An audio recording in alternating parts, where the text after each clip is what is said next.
오늘 설교의 말씀을 같이 한번 읽어보도록 하죠. 함께 읽겠습니다. 시작.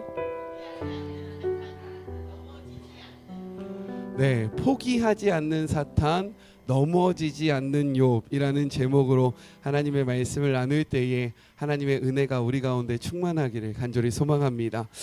혹시 지난주의 설교를 기억하고 계십니까? 지난주의 설교의 제목 기억하시는 분? 지난주의 설교의 제목! 저의 이름은 알고 계십니까? 네.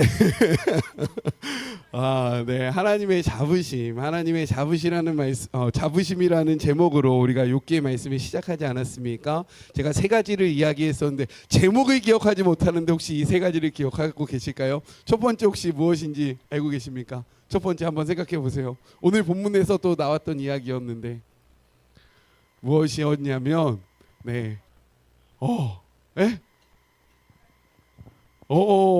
네, 맞습니다. 무엇이냐면 그의 모습, 그가 온전하고 정직하며 하나님을 경외하며 악에서 떠났다라고 이야기를 했는데 이게 무엇입니까? 하나님을 사랑하고 이웃을 사랑하는 완전한 신앙의 모습을 소유했던 욥에 대해서 이야기했잖아요. 그래서 우리는 반쪽짜리 신앙이 아니라 하나님만 사랑하거나 혹은 이웃만 사랑하는 반쪽짜리 신앙이 아니라 완전한 신앙을 소유해야 한다라고 이야기를 했었고, 두 번째는 무엇에 대해서 이야기했었습니까? 네, 영적으로 민감했던 욥에 대해서 이야기하지 않았습니까? 그가 그의 아들들이 잔치를 했을 때 혹여나 하나님 앞에 죄를 범했을까 봐 잔치가 끝나면 아들의 숫자대로 번제를 드렸던 그의 모습을 통해서 우리가 하나님 앞에 영적으로 민감해야 한다. 우리로 하여금 하나님과 멀어지게 하는 그 삶의 영역에서 끊어내야 하고, 그리고 이런 영적인 민감함은 우리뿐만 아니라 우리 주변에 있는 자로 확장되어야 한다라고 이야기했었는데, 네, 새로우시죠? 네. 셋째는 무엇을 이야기했습니까? 하나님의 자부심이 되었던 욥에 대해서 이야기하면서 하나님이 왜 욥에게 이 시험을 허락하셨는지, 이것은 정말로 그가 그 사탄의 저항하는, 사탄이 고발하는 까닭 없이 하나님을 섬기지 않는 자가 없다라고 이야기하는 그 상황 속에서 아니다, 욥은 까닭이 없어도 나를 섬길 수 있다라는 그러한 자부심으로 고난을 허락하였다라고 이야기했던 이 말씀, 저는요 요즘에 욥기의 말씀을 함께 나누면서 어떠한 생각을 하냐면 우리 성도님들의 삶을 많이 묵상하게 됩니다. 우리 성도님들 한 분 한 분은 가정 속에 일어나는 일들을 바라보면서 이 욥의 이야기를 통해 용기를 얻으셨으면 좋겠다. 지금 이 욥의 말씀이 우리를 위한 말씀이 아닌가라는 생각을 하는데, 오늘의 말씀을 통해서도 우리가 큰 은혜를 받으시기를, 그리고 새 힘을 얻으시기를 간절히 소망합니다. 오늘 말씀을 통해서는 세 가지를 함께 생각해 보았으면 좋겠어요. 먼저 첫 번째 1절부터 6절, 포기하지 않는 사탄에 대해서 이야기합니다. 무엇하지 않는 사탄에 대해서 이야기한다고요? 네, 포기하지 않는 사탄에 대해서 이야기해요. 우리는 보통 하나님이 우리를 포기하지 않으신다라는 말은 많이 들어봤을 겁니다. 그렇죠? 네, 하나님은요 우리의 삶을 절대로 포기하지 않으려 하십니다. 아멘이십니까? 우리 옆에 계신 분들과 이렇게 이야기해 볼까요? 하나님은 당신을 포기하지 않습니다.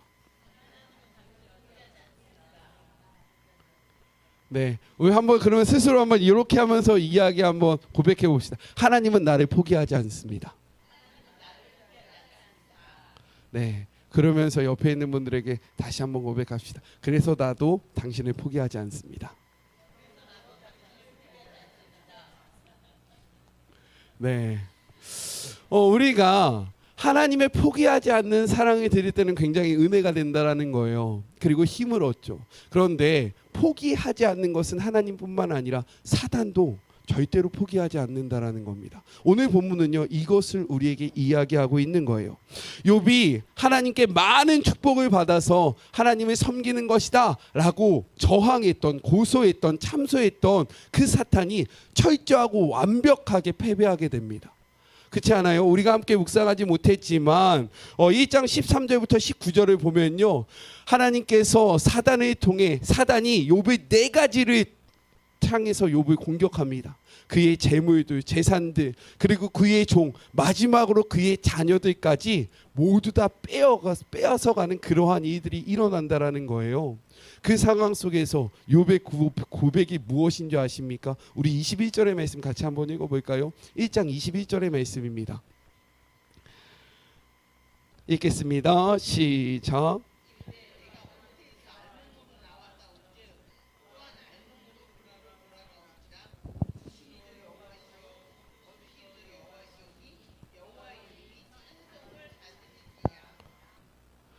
지금 욥이 이 이야기를 하는 것은요, 어떠한 상황 속입니까? 모든 것을 잃어버린 상황 속에서 이런 고백을 한다라는 거예요. 무엇을 갖고 있는 상황 속에서 이야기하는 것이 아니라 그동안 모았던 부, 그동안 소유했던 모든 재산, 심지어 자신의 자녀들까지도 잃은 상황 속에서 그가 이야기하는 겁니다. 주신 이도 여호와시오, 걷어가시는 이도 여호와시다. 그렇기에 여호와는 찬양받기에 합당하다. 와, 얼마나 멋진 고백입니까? 그렇잖아요. 이 멋진 고백을 통해서요, 하나님의 자부심이 확신이 되었다라는 거예요.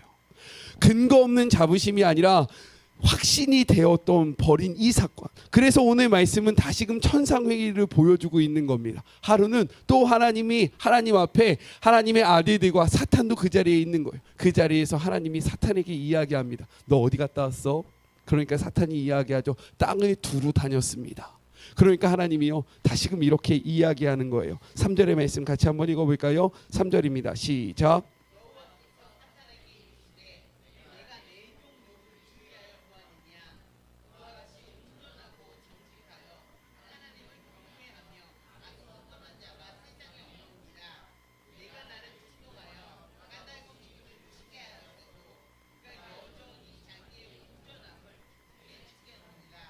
아멘. 하나님이 얼마나 기분이 좋으셨을까요? 하나님은요, 욥에 대한 확신이 있었다라는 거예요. 근데 그 확신이요, 정말로 증명된 순간, 그러니까 당당하게 이야기하는 겁니다. 야 사탄아, 너가 나로 하여금 까닭 없이 그 욥을 치게 하게 했는데 봤지? 내 말이 맞지? 욥은 나에게 축복을 받아서 이렇게 나를 사랑했던 것이 아니라 그냥 나의 존재 자체가 좋았던 사람인 거야. 야, 너가 진 거야 라고 이야기를 하는 겁니다. 욥의 이야기가 여기서 끝났으면 얼마나 아름다웠을까요? 그렇지 않습니까? 하나님이 욥을 신뢰했고 사단이 이것을 질투함으로 이것을 시험합니다. 그런데요, 욥이요, 이 믿음의 여정을 승리한 거예요. 그래서 다시금 하나님이 사탄에게 강하게 이야기하는 거죠. 봤냐? 야, 욥은 여전히 나의 자부심이다 라고 이야기하는 이 상황 속에서 말씀이 끝나면 얼마나 좋겠습니까? 우리는 이것을 원하지만 말씀은 계속해서 이어진다라는 거예요. 어떻게 이어집니까? 사단이요, 포기하지 않습니다. 아니에요 하나님, 그렇지 않습니다. 그는 여전히 까닭이 있기 때문에 하나님을 섬기는 것입니다. 그 말이 무엇이에요? 4절 말씀이에요. 같이 한번 읽어볼까요? 4절입니다. 시작.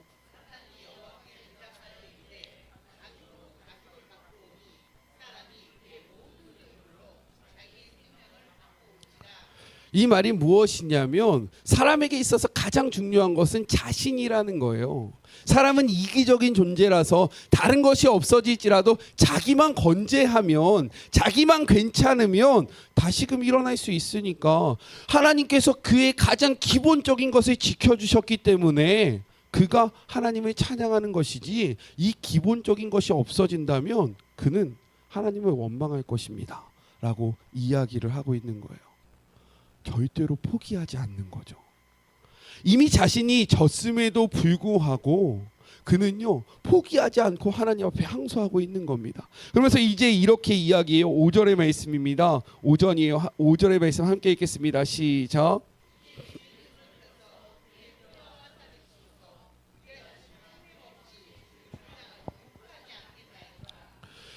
지난번에 내가 진 것은 이것을 안 했기 때문인 겁니다. 이것 허락해 주십시오. 그러면 그는요, 반드시 분명히 하나님을 욕할 것입니다 라고 이야기를 한다라는 거죠. 이렇게 사단은요, 욥에 대한 공격을 포기하지 않습니다. 자신이 졌음에도 불구하고 자신이 이야기했던 그 사건을 통해서 그가 믿음을 증명했음에도 불구하고 그는요 포기하지 않아요. 끝까지 물고 늘어집니다. 그래서 성경은요 이렇게 이야기하고 있는 거예요. 시편 9절의 말씀, 구약 성경 809쪽에 있는 말씀 같이 찾아보도록 하겠습니다. 시편 9절의 말씀이에요. 시편 10절, 시편 9절. 구약 성경 시편. 시편은 장으로 읽지 않고 편으로 읽습니다. 시편 9절. 함께 읽겠습니다. 구약 성경 809쪽에 있는 말씀입니다. 함께 읽겠습니다. 시작.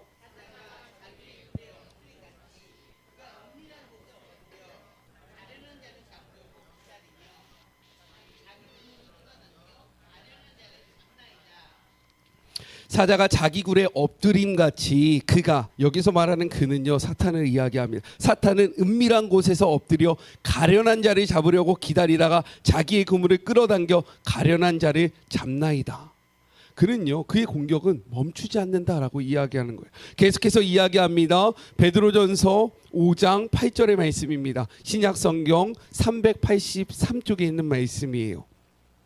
베드로전서 5장 8절의 말씀, 신약성경 383쪽에 있는 말씀입니다.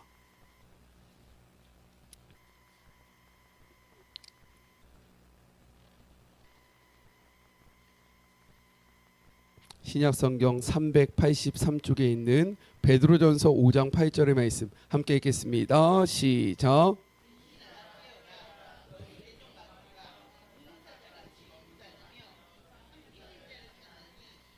아멘. 여기서 우는 사자라는 것은요 배가 고픈 상태의 사자를 의미합니다. 그가 배가 고파서요 먹이를 찾으면서 으르렁거리고 있다라는 거예요. 배가 고픈 사자가 먹잇감을 놓치겠습니까? 절대로 놓치지 않는 거죠. 언제까지 그가 사냥을 하겠습니까? 자신의 배가 부를 때까지, 자신이 그것을 취할 때까지 삼킬 자를 찾는다라고 이야기하고 있는 거예요.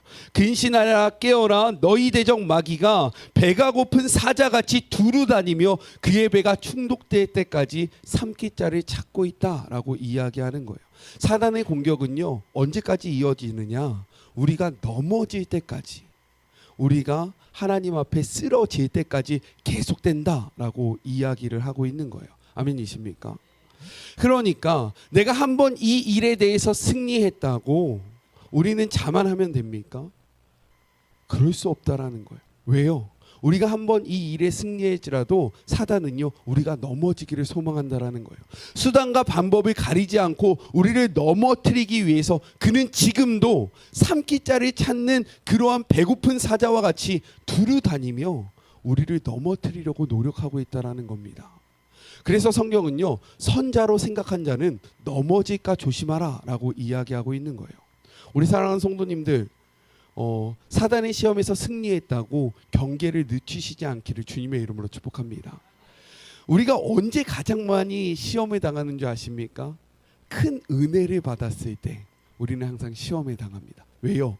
사단이 그 은혜를 빼앗아가기 위해서 우리의 삶을 노리고 있기 때문인 거예요.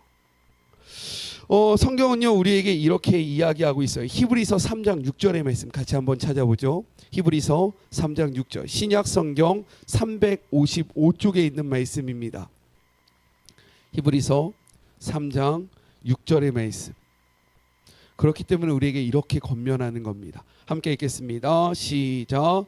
그리스도는 하나님의 집을 맡은 아들로서 그와 같이 하셨으니 우리가 소망의 확신과 자랑을 끝까지 굳게 잡고 있으면 우리는 그의 집이라.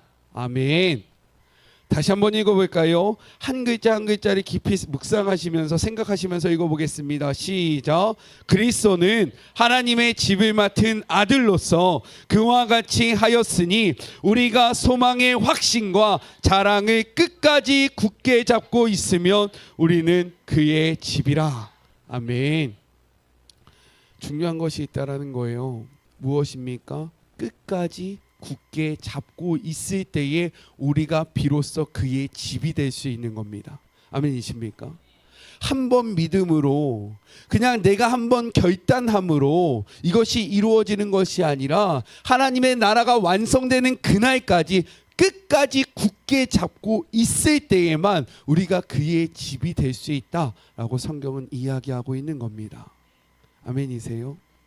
끝까지 굳게 잡으셔야 합니다. 이어지는 14절의 말씀도 읽어볼까요? 히브리서 3장 14절의 말씀입니다. 히브리서 3장 14절의 말씀 함께 읽겠습니다. 시작.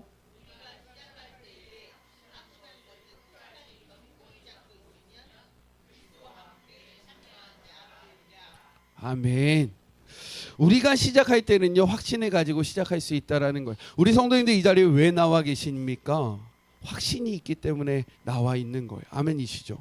예수 그리스도에 대한 확신, 하나님이 우리의 구원자라는 확신이 우리의 삶 속에 있는 거죠. 그런데 이런 확신이 세상 속에서 살아가다 보면 어떻게 될까요? 더욱더 확고해지는 것이 아니라 희석될 때가 많다라는 거예요. 왜요? 고난이 계속되니까, 공격이 계속되니까, 내가 하나님을 신실하게 믿는 것 같은데 나에게 어려움이 계속 다가오니까 이거 맞나? 변하나? 내 삶의 문제를 놓고 기도하는데 우리의 삶에는 아무런 변화가 있지 않는 거죠. 그러니까 우리가 자꾸만 확신이 줄어드는 겁니다. 그럴 때 성경은 무엇이라고 이야기합니까? 우리가 시작할 때의 확실한 것을 끝까지 견고히 잡고 있으면 그리스도와 함께 참여한 자가 될 것이다 라고 이야기하고 있는 거예요. 아멘이십니까? 사단은 우리를 절대로 포기하지 않습니다. 사단은 우리를 넘어뜨리기 위해서 수단과 방법을 가리지 않는다라는 거예요. 그렇기 때문에 우리는 무엇을 해야 합니까? 우리가 처음 믿었던, 우리가 처음 받았던, 우리가 확신했던 그것을 끝까지 견고하게 잡는 것이 우리의 삶이 너무나도 중요하다라는 겁니다. 끝까지 잡을 때에 승리할 수 있습니다. 끝까지 잡을 때에 완수할 수 있어요. 마라톤의 여정, 우리가 인생을 마라톤과 비유합니다. 그렇지 않습니까? 그런데 처음에는요, 호기롭게 출발하죠. 하지만 완주하기 위해서는 어떻게 해야 합니까? 끝까지 달리는 자가 완주할 수 있는 거예요. 신앙의 여정도 마찬가지입니다. 그래서 신앙의 여정이 좁은 길인 거죠. 처음은 누구나 시작합니다. 좋아 보이니까요. 괜찮아 보이니까요. 그런데 이 끝은요, 성경은 무엇이라고 이야기합니까? 좁은 길이라고 이야기해요. 왜요? 우리가 잡았던 그 확신이 자꾸만 흔들리기 때문인 겁니다. 우리가 잡았던, 우리가 믿었던 그 믿음이 자꾸만 넘어지기 때문인 거예요. 그때 우리에게 필요한 것은 무엇입니까? 끝까지 붙잡는 것입니다. 끝까지 붙잡음으로 하나님의 그 영광에 함께하는 우리가 되기를 간절히 소망합니다. 우리 스스로에게 이렇게 한번 해볼까요? 끝까지 붙잡자.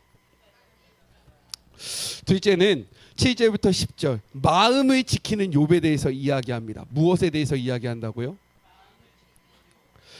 하나님께서 욥의 몸을 쳐도 된다라는 허락을 받은 사탄은 어떻게 하냐면 아주 무시무시하게 욥을 공격합니다. 우리 같이 한번 읽어볼까요? 7절의 말씀, 2장 7절의 말씀 함께 읽겠습니다. 시작.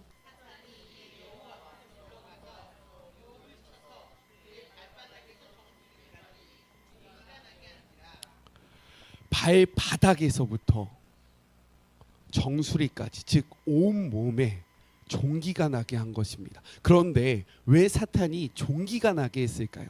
그의 몸을 칠 때에 암을 걸리게 할 수도 있고 정말로 이 내장의 것들을 망가뜨려서 할 수도 있는데, 그는요 그러한 방법을 선택하지 않고 몸에 드러나는 종기를 일어나게 했다라는 거예요. 왜 그랬냐면 그 당시 문화 속에서, 고대 문화 속에서 종기, 몸에 나는 피부병 같은 것은요 하나님께로부터 저주를 받았다라는 그러한 표징이 되었다라는 겁니다. 그래서 욥은요 사람들에게 욥이 당하는 이 모든 고난이 하나님께로부터 왔다라는 그러한 문화의 코드를 사용했다라는 거예요. 그거 얼마나 수치스러웠겠습니까? 그가 얼마나 부끄러웠겠어요. 하나님을 경외하는 자라고 소문났던 그가 온몸에 종기가 난 거예요. 이 말이 무엇입니까? 그가 하나님께 버림받았다라는 소문이 순식간에 퍼져나가기 시작하는 겁니다. 그러니까 어떻게 되냐면 9절 이렇게 이야기하고 있는 거예요. 9절의 말씀 같이 한번 읽어볼까요? 시작.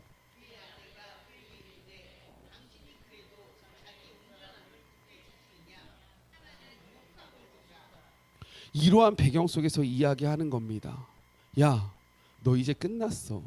네가 믿었던 하나님이 너를 버렸어. 야, 네 몸의 종기가 그것을 증명하잖아.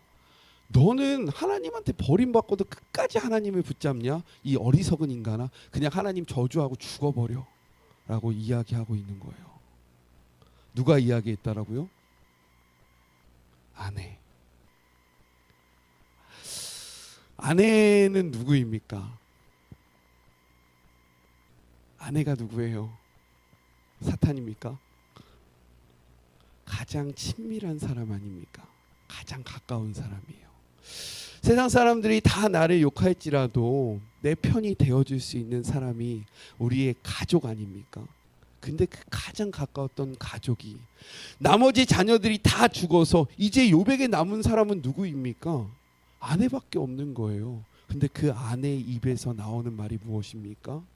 너가 하나님을 저주하고 죽어버려라.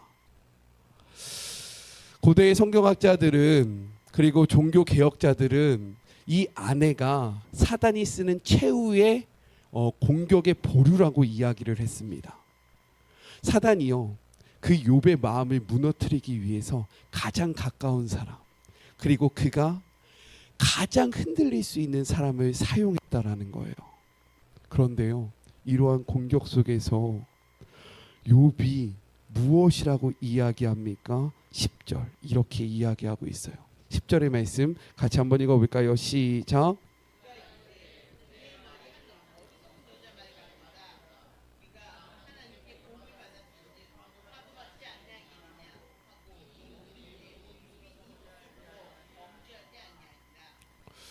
우리 사랑하는 성도님들 생각해 보세요. 성도님들이 길을 가고 있습니다. 근데 지나가는 사람이요, 아유 이런 멍청한 사람 같으니라고 우리를 비난한다고 생각해 보세요. 기분은 나쁘지만 그거에 크게 영향을 받으십니까?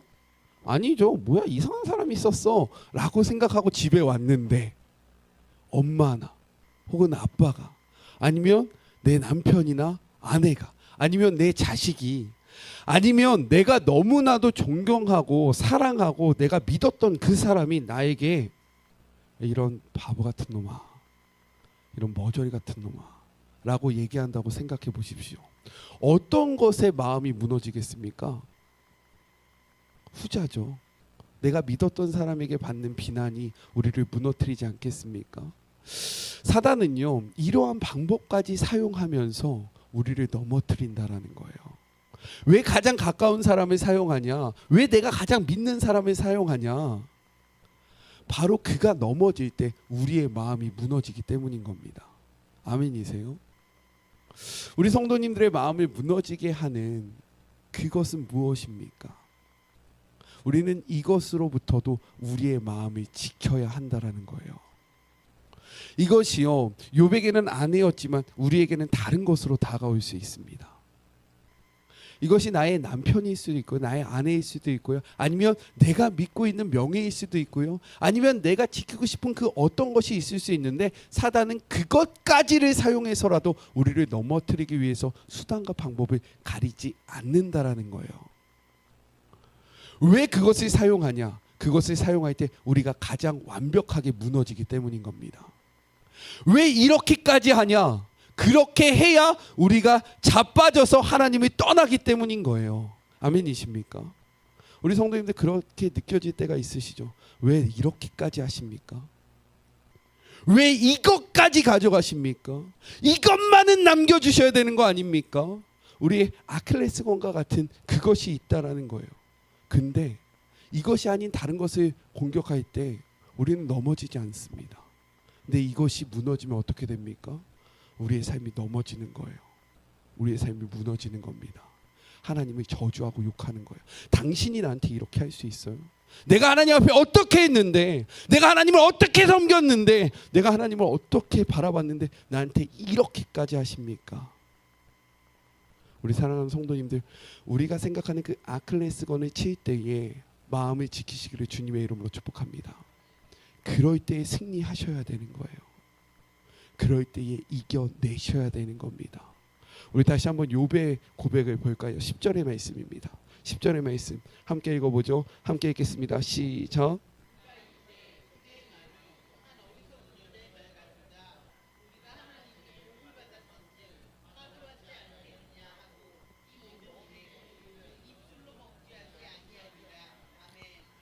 이 말이 무엇이냐면 욥은요, 이 상황 속에서도 하나님을 신뢰했던 거예요.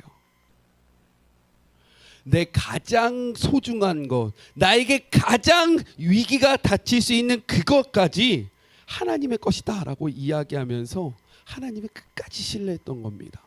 우리가 이 상황 속에서 신뢰할 수 있는 이유, 제가 이 송양원 목사님, 저 사실 이분이 누군지 몰랐어요.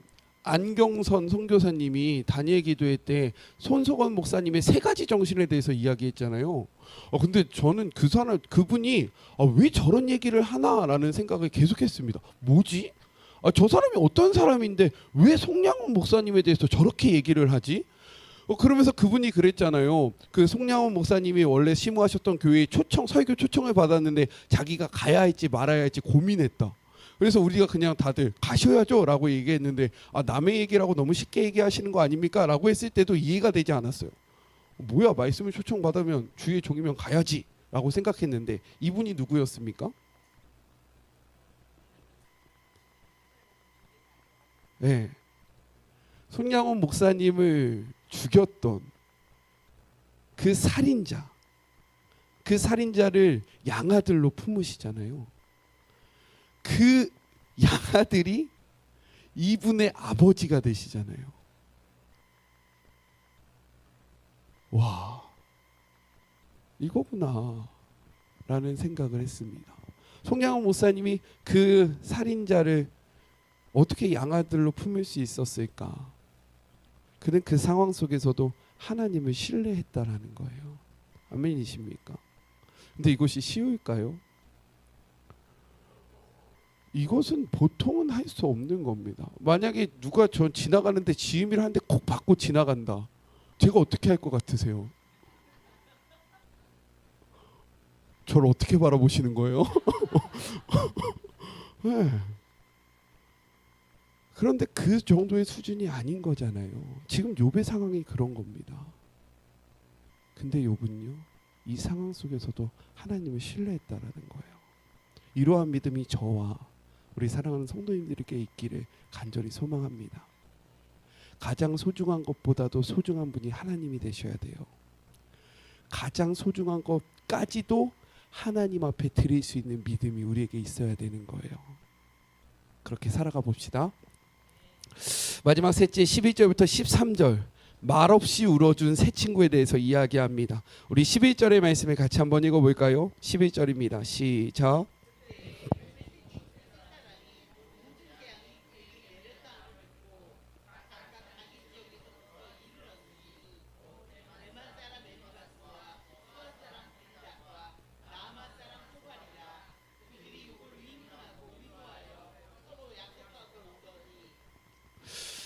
욥의 재앙이 얼마나 컸던지, 지금은요, 지금 이 자리에서 일어나는 일이 우리 그 장원태 성도님 거기에서 예배 드리시거든요.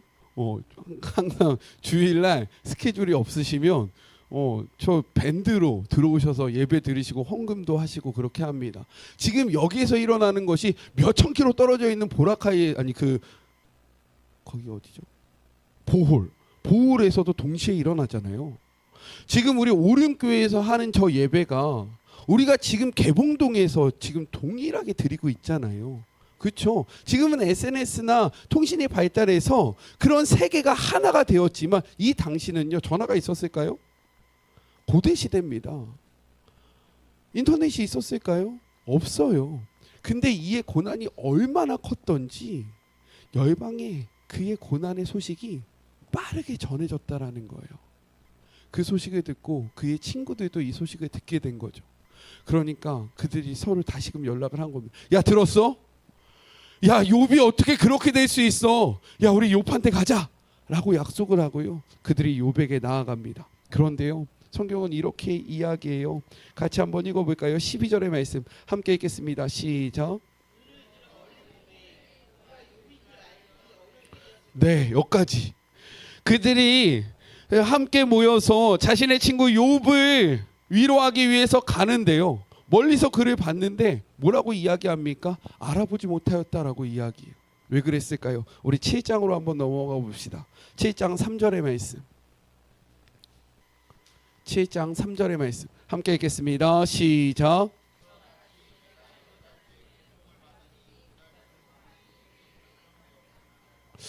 성경의 기록을 보면 그 지역들이 최소 160km가 떨어져 있었다라고 이야기를 합니다.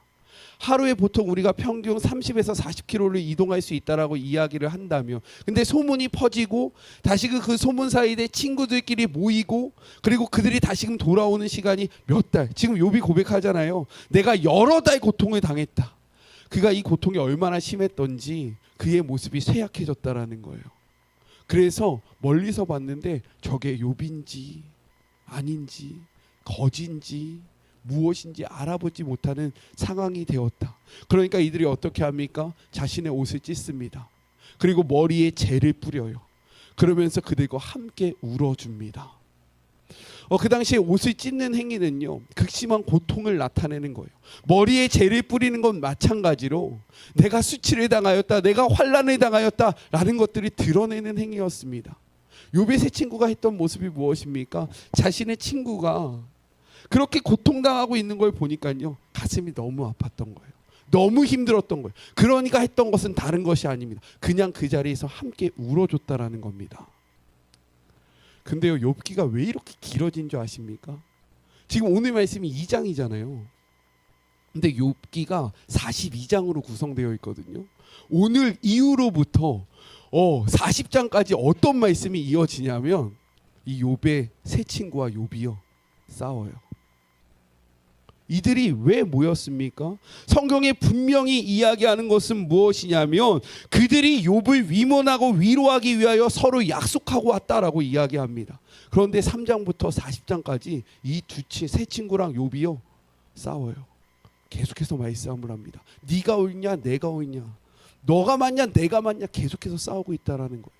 그런데 2장에서는요 그러한 모습이 보이지 않습니다. 왜요? 이들이 그저 함께 울어줬기 때문인 겁니다. 아멘이세요? 이들이 위로하러 왔을 때 다른 것을 한 게 아니에요.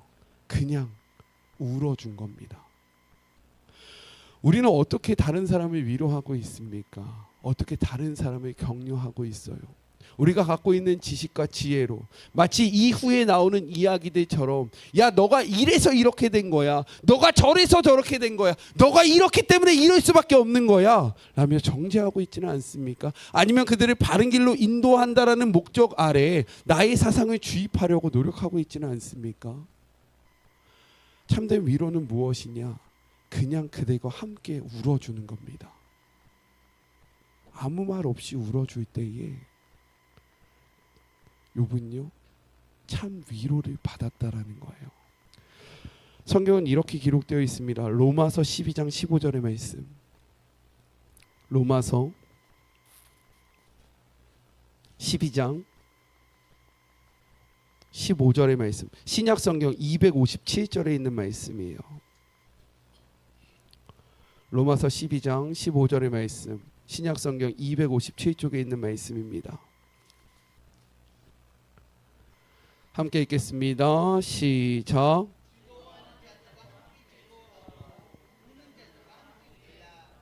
아멘. 이것이 바로 하나님이 원하시는 믿는 자들의 모습이라는 겁니다. 우리가 우리를 서로 무엇이라고 이야기합니까? 가족이라고 이야기해요. 우리가 서로를 공동체라고 이야기합니다. 우리는 주은의 공동체로 모여 있어요. 그러면 우리는 어떻게 해야 합니까? 기쁜 자리에 함께 해야 하고 우는 자리에 함께 하는 것이 우리의 모습이 되어야 한다라는 거예요. 아멘이십니까? 우리 올 11월 달에도 기쁜 소식이 있죠. 우리 25일 날 토요일 날 우리 저기 있는 진탁 형제가 결혼을 합니다. 저 친구 참 결혼을 해요. 그리고 또 그곳의 사회를 또 제가 봅니다. 어떤 분은 저한테 이렇게 이야기하더라고요. 목사님 왜 주례 안 보세요? 제 친구인데 제가 어떻게 주례를 봅니까? 그건 말이 안 되잖아요. 그렇죠?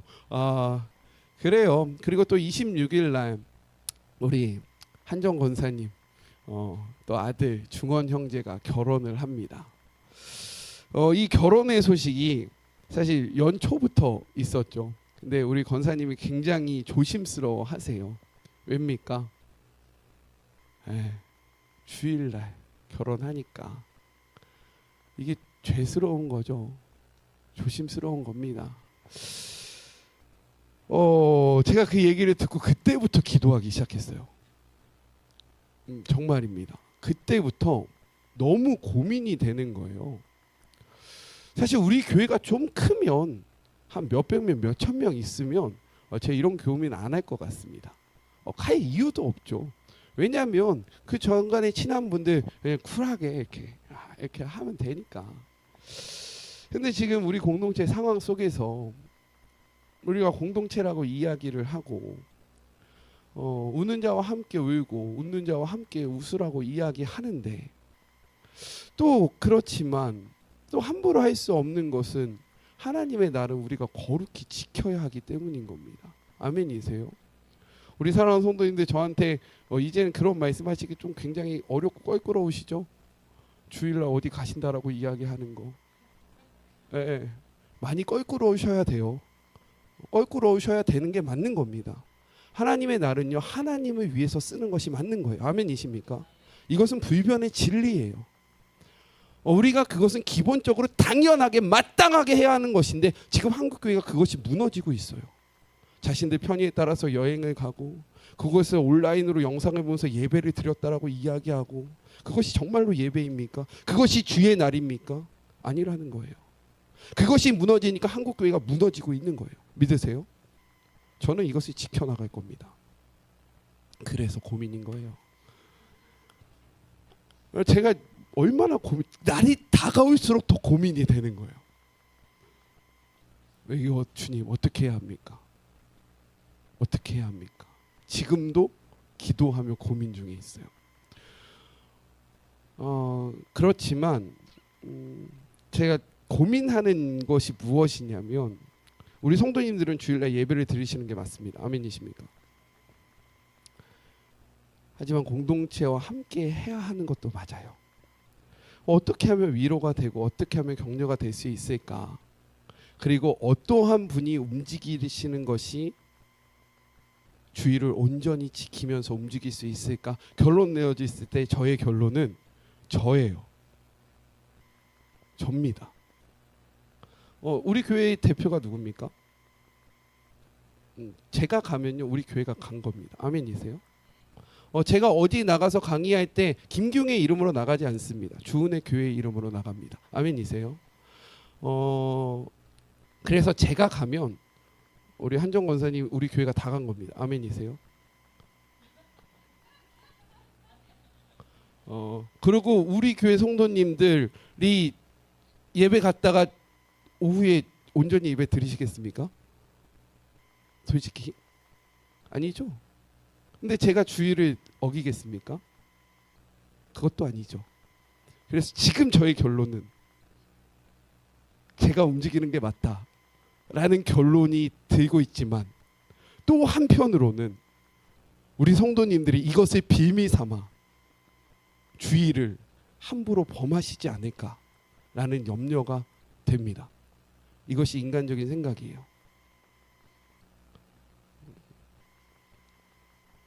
그래서 계속 기도할 거고 그래서 계속 고민하다 움직일 겁니다. 제가 어떠한 선택을 내리든 우리 성도님들 욕하지 않으시기를 주님의 이름으로 축복합니다. 고민하고 있어요. 고민하고 있고 하지만 대전제는 우리가 하나님의 날은 지키는 겁니다.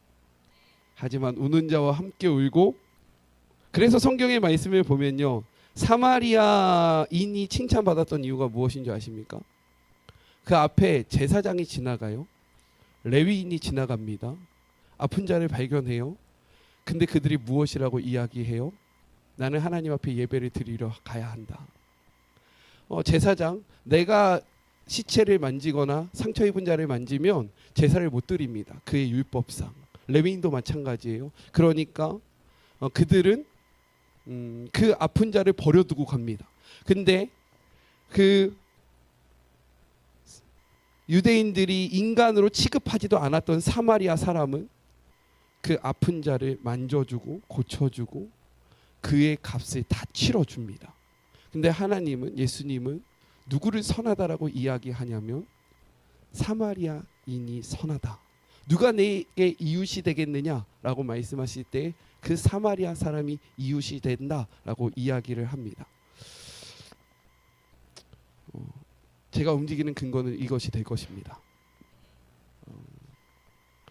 그렇기에 우리 사랑하는 성도님들, 많은 말보다는요 그냥 옆에 같이 있어주는 것이 위로입니다.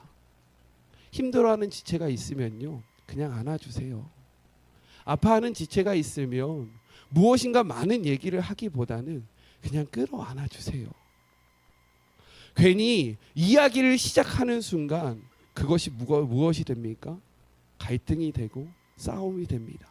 네가 맞냐 내가 맞냐, 이 죄의 원인이 무엇이냐, 우리는 알지도 못하면서 우리의 생각과 우리의 지혜로 다투기 시작하는 것이 욥기 3장부터 40장까지의 말씀이라는 거예요. 우리 사랑하는 성도님들, 참된 위로를 하는 우리가 되기를 주님의 이름으로 축복합니다. 아멘이시죠? 우리 옆에 계신 분의 손을 한번 꽉 잡아주시겠습니까? 네, 앞에 계신 분도 한번 이렇게 잡아주세요. 네.